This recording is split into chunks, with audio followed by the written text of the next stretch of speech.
Hello, Vincent Carroll speaking. This tutorial is about case history taking. Regardless of which system of medicine you're involved in, you still have to take a history. And the purpose of taking a history is to determine what's wrong with the patient so that you can put an effective treatment in place. I believe it's very important that the patient does not just see it as case history taking. From their point of view, it's a conversation, that you're interested in the person, and that's very, very important. It's more than just gathering facts.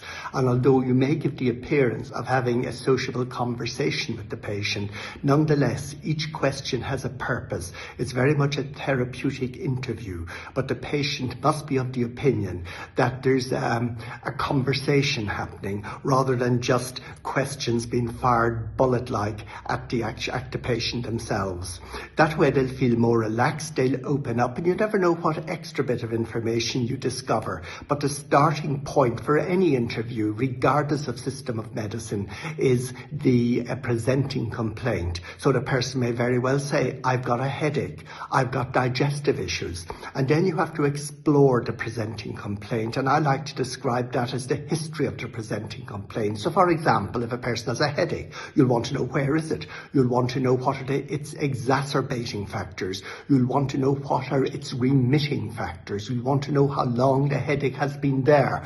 What sort of a headache is it? Does it move around? Is it like a sharp pain? Is it a dull ache? These are normal questions you'd ask within any system of medicine. After you've established the presenting complaint and the history of the presenting complaint, the third thing I look for is a general systems review. So I would go through the systems from a TCM perspective. I would start by the spleen. I would ask the 7 or 8 questions concerning spleen, the health of spleen, physical energy, mental energy, the retention of fluid in the body, in other words, spleen not transforming damp, the presence or absence of upright chi, the presence or absence of hernias. These are important questions. Then I'd move on to the liver chi stagnation. Everybody has it to some extent. What about chi stagnant in the lower jaw, the middle jaw, the upper jaw? Does the chi spill into the greater yang channels and rise up? Maybe that's the source of your headache. Then I would ask about the heart and the questions associated with spontaneity. I would go on and ask about the lung, any background of grief. What about expanding your lung? What about gathering chi? There's no point having excellent root of post-heaven chi if you don't have good gathering chi. In other words, if the lung chi isn't good, because that again is a massive subtraction from the root of post-heaven chi, that's spleen chi. So these are questions that are very, very important when you work through your systems review. My next set of questions will be what I call my social interview. So for example, the person will tell you a little bit about their life, their job, their family. Are they happy? Do they feel entrapped? Are they a smoker? Do they drink alcohol? What sort of food do they gravitate towards? All these are very, very important questions. Family history is very important as well, particularly from a pre-heaven essence deficiency perspective. You'll want to know a little bit about parents. You'll want to know a little bit about what they were like growing up, their attainments in school, whether or not they were good at sport. All of these questions give an indication as to where the person is at. And when you've done all that, your next set of questions are, from an acupuncture point of view, are an organ system. So I try to hang an organ on what I've discovered. I try to say, well, look, this is predominantly a spleen issue. This is predominantly a kidney issue. Perhaps there's a bit of both.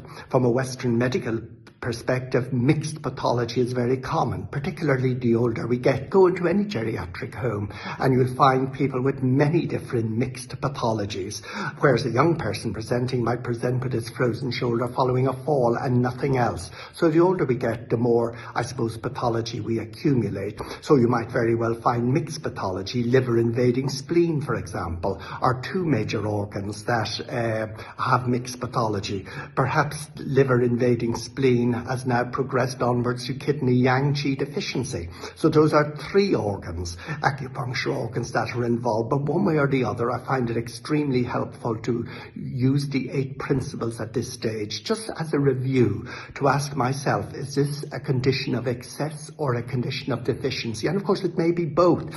If yang rises in excess, it might be rising on a route of yin deficiency. I want to know, is it hot or is it cold? That's very important. I want to know, is it interior or is it exterior?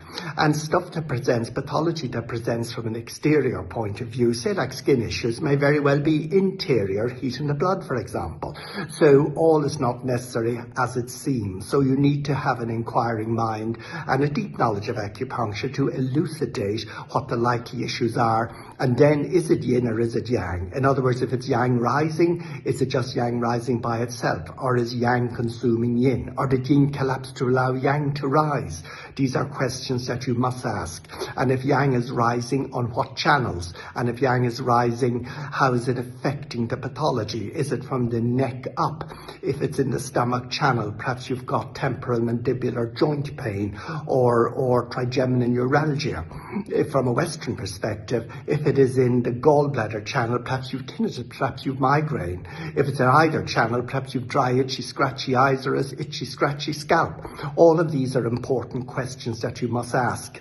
And you ask them in a methodical way. And the thing I always say, because people are used to the Western medical interview, they're not used to the acupuncture medical interview, because we appear to be picking our information in a haphazard way, whereas people are used to the Western medical interview where there's a rhythm and something that they're familiar with. And that gives confidence to the actual patient when they realize you're working to a system.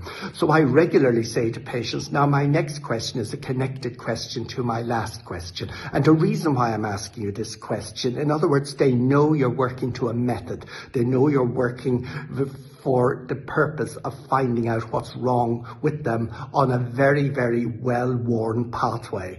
Nobody likes questions out of the blue that are disconnected with each other. So that's where how I take the Western medical case, the Western medical and the TCM medical case history. There's huge similarity and there's huge overlap. But ultimately the TCM medical diagnosis is much more precise and is much more focused for a very simple reason. We ask many extra questions, and the distinctive is we ask questions based on subjectivity as opposed to objectivity. From a Western medical point of view, we purely ask objective questions, because if it's not measurable, it doesn't enter into the medical mix.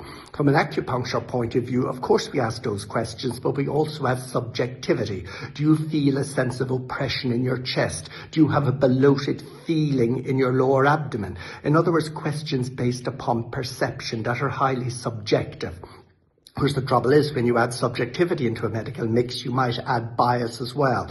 And that's why we're very careful in cross-checking our questions to make sure that the subjective questions we're asking yield information that are every bit as valuable as the objective questions we're asking, so that we get a true picture of where the patient is at. So all in all, the acupuncture medical case history taking is more precise, more focused and more individualized than the Western medical case history taking, but it must be done on a pathway that is very obvious, very transparent, and has stood the test of time and history. Thank you.